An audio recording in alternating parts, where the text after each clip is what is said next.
네, 반갑습니다. 보이는 부동산 경매입니다. 자, 오늘은 경상남도 통영시 산양읍에 위치하고 있는 보시는 이 물건, 다가구 주택 펜션 경매 물건을 소개해 드리도록 하겠습니다. 이 물건은 감정가 대비 30%대까지 떨어졌죠. 정말 많이 떨어졌습니다. 그리고 낙찰 후에 미납을 한 사례도 한 건 있고요. 자, 이쯤 되니까 많은 분들이 관심을 가지고 계시긴 합니다. 그럼에도 몇 가지 문제점이 있기에 많이들 망설이고, 또 이 물건을 입찰을 해도 될지 안 될지 그 부분에 대해서 많은 분들이 걱정을 하고 의구심을 가지고 쳐다보고 있는 그런 물건이기도 합니다. 실제 관심은 가지만 싸기는 싸고 쓸만한 물건인 것 같은데 이걸 어떻게 해야 되는지, 문제점이 있는지, 문제점이 있다면 이걸 어떻게 했지 할 수 있는 건지, 그런 부분이 또 많이 궁금하실 거예요. 그래서 저희가 이 물건을 깊이 있게 좀 한번 해부해 보도록 하겠습니다. 사실 이 물건 같은 경우는 저희 지인이 운영을 해왔던 물건이에요. 지금은 더 이상 운영을 하고 있지 않은 걸로 저희가 파악이 돼서 소개를 드리는데, 그렇지 않고 계속 운영을 해왔다면 저희가 소개해 드릴 수 없는 물건이에요, 사실. 그리고 2012년에 이 펜션이 오픈이 됐을 당시에는 굉장히 인기가 많았습니다.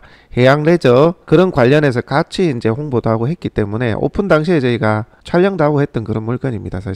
그리고 10년이 지나긴 했지만 옆에 수영장도 있고 내부도 생각보다는 괜찮아요. 물론 최근에 생긴 뭐 풀빌라 이런 수준은 아니지만 권령 대비 상당히 좀 괜찮은 물건이다, 이렇게 보시면 되고요. 자, 이 두 개 동이 이제 현재 물건으로 나와 있고, 앞쪽에 보시면 이렇게 잔잔한 산양읍 남평리의 앞바다가 이렇게 내려다 보이는 그런 전망입니다. 여기서 이제 뭐 스쿠터도 하고 해양 레저 사업도 하고 했었습니다. 자, 이 물건이 현재 나와 있고, 자, 뒤쪽을 보시게 되면 이런 구조입니다. 요게 이제 두 개 동에 건물이 이렇게 나와 있고, 옆에 수영장 있죠, 그죠? 여기 주차장으로 쓸 수 있는 넓은 공간이 있고요. 자, 펜션의 뒷모습을 저희가 보고 계시고요. 사실 임장을 저희가 가기는 갔는데 촬영 안 했습니다. 또 지인이 운영해 왔던 거기도 하고 해서 더 이상 소개를 안 하려고 했는데, 지금은 뭐 안 하고 있다고 하니까 소개를 시켜 드리는 거고요. 자, 그렇다면 경매 정보지를 통해서 한번 보겠습니다. 개요를 2021 타경 4934 산양읍 남평리 1285 외에 이 필지가 되겠습니다. 자, 세 필지 합산 면적이 400평이 넘어요. 그리고 건축물의 연 면적이 200평이 넘습니다. 각 동당 한 100평씩.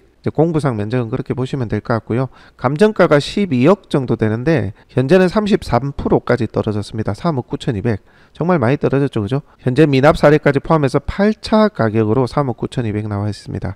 이게 땅이 400평인데 현재 최저가가 4억이 안 됩니다. 요 주변에 땅값이 100만원 하거든요, 평당. 그러면 일반 농지 기준으로 평당 100만원인데 땅값도 안 된다는 얘기예요. 요거는 이제 대지로 전환이 돼서 토목 평탄화도 돼 있지 않습니까? 그런 걸 따져봤을 때는 땅값도 하지 않는 가격에 경매 물건이 나왔다, 이렇게 보시면 돼요. 싸긴 정말 싸요. 그리고 이 물건의 위치가 뭐 지금은 좀 통영에 관광객이 많이 줄어서 그렇지만 여기 세포곡이 넘어가지고 펜션 전용기가 장사하는데 잘 됐습니다. 물론 지금은 새로운 펜션들이 많이 생기고 해서 분산이 돼 있지만 한때 이렇게 잘 됐던 곳이다 라고 볼 수 있고요. 시내하고도 가까워서 입지적으로는 괜찮아요. 고개만 넘으면 바로 미수동 시내권이기 때문에. 자, 이렇게 쓸만한 물건인데 왜 이렇게 떨어졌을까, 그리고 미납을 왜 했을까, 이 부분은 저희가 앞전에 잠깐 언급을 드리긴 했었는데요. 그 부분하고 저희가 새로운 부분하고 같이 좀 소개를 드릴게요.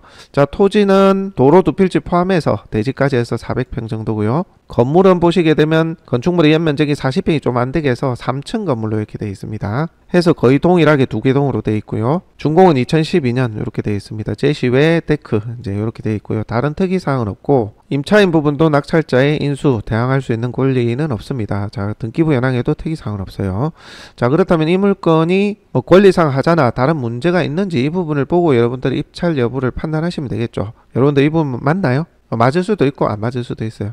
제가 말씀을 드리는 이유는 펜션 사업이 사실 예전 같지는 않아요. 여러분들 그 펜션이 한참 좋았을 때가 2015, 16까지 통영 같은 경우 관광객이 그때까지 정말 많이 왔거든요. 그때는 펜션 홍보만 좀 잘해도 많은 이제 관광객, 이용자들이 유입이 됐었습니다. 근데 지금은 많이 죽었어요.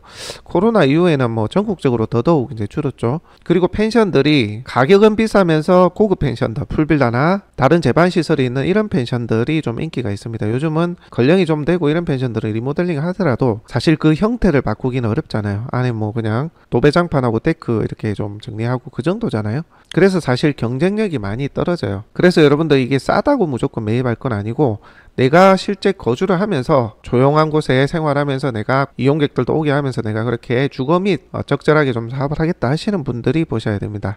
예전처럼 내가 매입을 해서 딴 사람한테 임대 주고 뭐 또 재매각을 해서 차익을 실현하고 이런 것들이 쉽지 않은 시장이 되어 있어요. 펜션이 실제 이도저도 아닌 펜션들은 그냥 폐업하는 경우도 많고 팔지 못해서 전전긍긍하는 경우도 많습니다. 그래서 해당 물건도 여러분들 매입을 해가지고 내가 재매각 또는 뭐 임대주소 임대수익 이런 거는 좀 지양을 하셔야 됩니다. 아시겠죠? 실제 제 주변에 펜션 사업하는 사람 많은데 많이 어려워들 합니다. 건령 오래되고 이도저도 아닌 펜션들.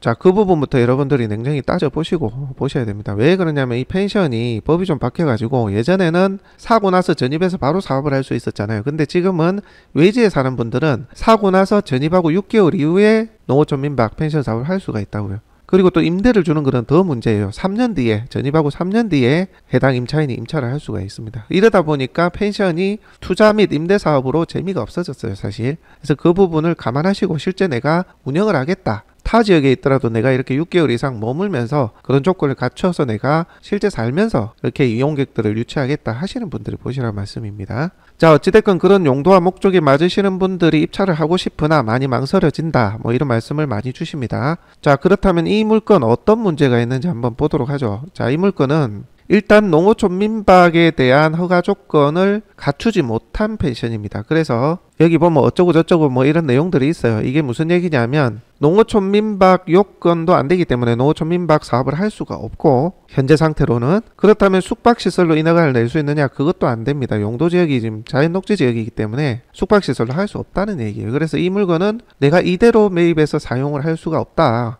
어떤 용도로 펜션 사업을 할 수 없다는 얘기죠. 자, 그렇다면 이 물건 해지를 할 수가 없느냐, 해결을 할 수가 없느냐, 또 그건 아닙니다. 해결책이 있긴 해요. 자, 현재 공부상으로 보면 건축물의 연면적이 100평 가까이 됩니다. 100평 한 동당 그래요. 근데 농어촌 민박의 요건은 70평이거든요 69.58평인데 그래서 나머지 면적을 1층을 사무실로 쓰고요, 그리고 3층 일부분을 또 주택이 아닌 다른 용도로 그렇게 허가를 냈습니다. 자, 그것까지는 이제 잘 했어요. 물론 이것도 이제 현재 1층이 아마 사무실이나 계단실이 아닌 숙소로 쓰고 있으면 요것도 이제 원상복구를 해야 돼요. 아니 어찌 됐는지 저희가 모르는 상태에서 말씀을 드리는 건데, 대부분은 70평 이하, 실제 주택의 면적을 70평 이하라야지만 농어촌 민박을 할 수가 있거든요. 그래서 전체 100평이긴 하나 1층을 사무소로 이렇게 빼고 3층의 일부 면적도 주택이 아닌 다른 용도로 지금 빼놨습니다. 그렇게 해서 70평 이하로 주거 부분을 그렇게 맞춰서 농어촌 민박을 하려고 했었던 거죠.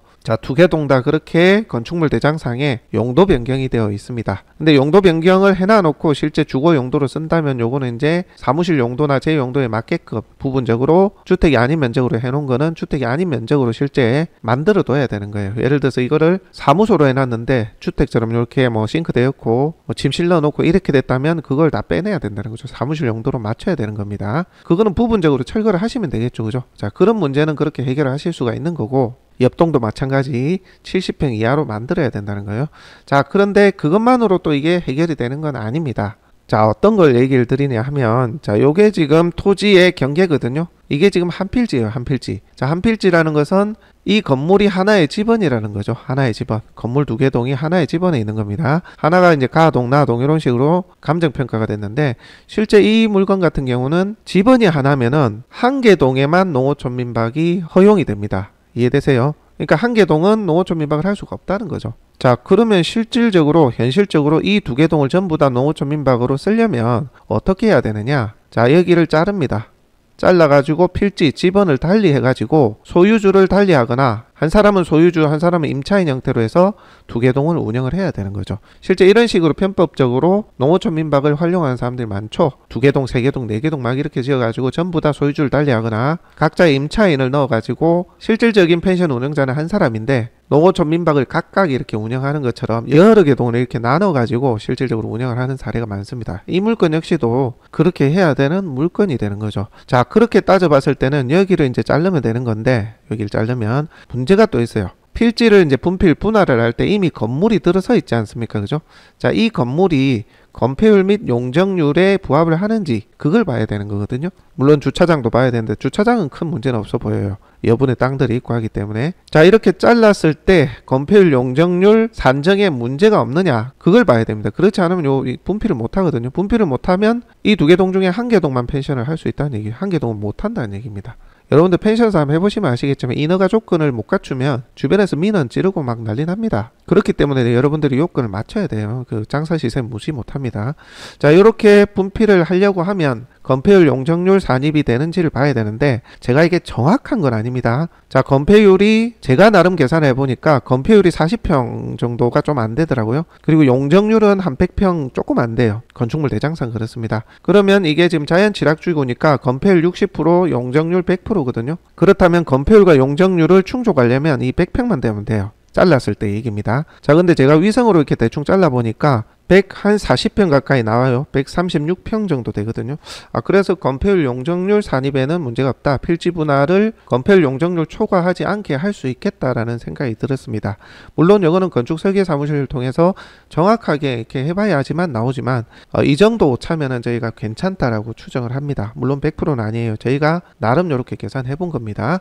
자, 그렇다면 여러분들 이걸 매입해서 분필을 하면 되겠죠. 그죠? 자, 분필을 해서 두 개의 사업자로 이렇게 농어촌 민박으로 하시면 됩니다. 자, 이해되시죠? 그렇게 해서 농어촌 민박 신고를 득하고 그렇게 해서 사업을 하시면 된다. 그렇다면 이 물건은 뭐 크게 뭐 문제가 없고 해결이 될 수 있는 물건이다. 이렇게 볼 수 있겠죠. 그죠? 자, 저희가 나름 조사한 내용을 말씀드리는 거예요. 그리고 앞서 말씀드린 것처럼 1층에 여기는 이제 사무실로 쓰고 있는 듯한데 여기 아마 1층에 사무실이 아닌 것 같은 느낌이 들어요. 요거를 이제 사무실 용도로 원상복구를 해야 될 것이고 3층도 일부 면적, 자 3층에 2종 근생 사무소 47.345평 14~15평 정도 되죠. 그죠?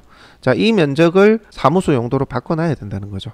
다시 말해서 3층이 여기인지 모르겠는데 일부분이 주택으로 되어 있을 가능성이 커요. 그러니까 객실로 되어 있을 가능성이 크다는 거죠. 그것도 일부 원상복구를 해야 된다. 원상복구 비용이야 뭐 싱크대 치우고 하면 되죠. 그죠? 네, 그거까지 감안을 하시라 말씀드립니다. 실제 원상복구하고 이 면적이 70평 안에 들어오고 해당 용도로 쓰고 있는 게 확인이 돼야 농어촌 민박 허가가 날 겁니다. 그래서 부분적으로 원상복구 해야 된다는 거 감안하시고 보시면 됩니다. 자, 그렇다면 이 물건 한번 해봐도 되겠다라는 생각이 들죠. 그죠? 여러분들? 네, 실제 운영을 하실 분들은 한번 보셔도 되는 물건입니다. 다만 앞서 제가 말씀드린 부분이 있었죠. 그죠? 이게 명도 부분에 있어서 아마 명도 저항이 좀 있을 수 있습니다. 실제 경매 기일을 늦춰가면서 이게 작업이 됐던 물건이기 때문에 관련 법조인이나 이렇게 어드를 줄 수 있는 사람이 있을 수 있다는 얘기죠. 그러면 낙찰 뒤에 또 트집을 잡을 수도 있고 아니면 명도 부분에 있어서 과도한 이사 비용을 요구할 수도 있고 뭐 그렇습니다. 근데 이제 이게 뭐 달하는 게 많거나 위반 사항이 크게 많다면 사실 이런 부분 협상을 해갖고 말이 안 나오게끔 하는 것도 맞는데 어차피 낙찰자가 원상복구도 해야 되고 필지 분할도 해야 되고 객실별로 이렇게 합산 면적 초과되는 거는 원상복구 다 해야 되기 때문에 이거는 뭐 명도에 있어서 명도 조항은 있을지언정 해결은 할 수 있을 것 같거든요. 저희 판단에는. 하지만 좀 애를 먹을 수는 있다. 이거는 좀 감안하셔야 됩니다. 이게 지금 일전에 낙찰되신 분이 불허가 신청을 했거든요. 그게 이제 본인이 불허가 한 게 아니고 현 채무자가 절차상의 문제를 이제 삼아가지고 경매를 다시 진행하게끔 한 겁니다. 그렇게 해서 올여름에 장사를 하신 거거든요. 그거는 이제 법률적 이제 조언을 받아서 진행을 한 거기 때문에 그런 부분에 있어서 어드가 들어와서 여러분들하고 명도 때 대치를 할 수 있다. 그런 부분까지는 좀 감안해 주셔야 됩니다. 자, 어쨌든 결론만 말씀드리면 이거는 입찰을 해도 나머지 부분을 해지를 할 수 있겠다라는 게 저희의 이제 의견이고요. 다만 다른 지역에 계신 분들은 일이 많죠. 여기 와서 6개월 동안 있어야 농어촌 민박 허가를 받을 수 있고 필지를 잘라가지고 또 다른 사람에게 매매를 하든지 뭐 가족 간 증여를 하든지 어찌됐든 간에 또 다른 사람 명의로 하든지 아니면 내 명의지만 임차를 한쪽에 줘서 그 사람 명의로 옆동을 사용하게 하든지 이런 부분에 대한 좀 어려움이 있다. 특히 임차를 줄 땐 또 3년을 기다려야 되거든요. 외지인인 경우. 자, 이런 것까지 감안을 했을 때 내가 두 개 동을 외지인이 실제 운영하기란 사실 쉽지 않다. 행정적으로 그렇다는 얘기입니다. 기간도 걸리고 그렇다 보니까 그 부분을 한번 감안하시고 여러분들 할 건지 말 건지를 판단하시기 바랍니다. 자, 제가 여러분들에게 이런 얘기를 좀 쭉 말씀을 드려봤습니다. 여러분들 그 경매 어떻게 생각하세요? 경매 특수 물건을 좀 엣지를 알라니까 여러 가지를 많이 알아야 되죠. 그죠? 농어촌 민박도 알아야 되고 토지에 관한 국계법도 알아야 되고 뭐 분할이 되는지 안 되는지 건폐율 용적률 이런 것도 따져봐야 되고 심지어 명도까지 따져봐야 되고 이게 여러분들이 경험이 많이 없으면 이걸 하기가 쉽지 않습니다. 사실 그러다 보니까 대부분 그냥 쉬운 아파트하고 뭐 임차인만 보고 이러거든요. 근데 이 물건이 진짜 필요하신 분들은 이런 것까지 디테일하게 봐야 되는 거죠. 그래서 이런 것을 두루두루 아는 전문가에게 조언을 구하고 해야 됩니다. 그래서 경매가 사실 쉽지만은 않은 거예요. 그냥 경매 권리 분석 조금 해가 되는 게 아닌 부분이 이런 거죠, 사실. 근데 여기에 이제 돈을 벌고 실제 내가 필요한 물건을 싸게 살 수 있는 하나의 루틴이나 방법이 되다 보니까 여러분들이 입찰을 하시고자 할 때는 주변의 전문가에게 조언을 이제 구해서 같이 진행을 하시는 게 도움이 됩니다. 법률적, 그러니까 경매 진행 과정이나 방법론적으로도 조언을 구해야 되지만 그 외 건축법, 토지에 관한 법률, 국계법 뭐 이런 것까지 두루두루 알아야 되다 보니까 여러 전문가들의 조언을 이제 가지고 여러분들이 입찰 여부를 판단하셔야 됩니다. 특히 이 물건 가치 많이 떨어진 건 그래요. 자, 그렇게 참고를 하시고 여러분들도 해당 경매 물건을 좀 깊이 있게 그리고 전문가의 조언을 토대로 판단을 하시라 말씀드립니다. 자, 오늘 설명은 여기까지 하겠습니다. 많은 분들이 관심을 가져 하는 그리고 너무 많이 떨어진 이 물건입니다. 해당 요건에 부합한다고 판단되시는 분들은 입찰 여부 판단해 보셔도 좋을 것 같습니다. 자, 오늘 물건 설명은 여기까지 하도록 하겠습니다.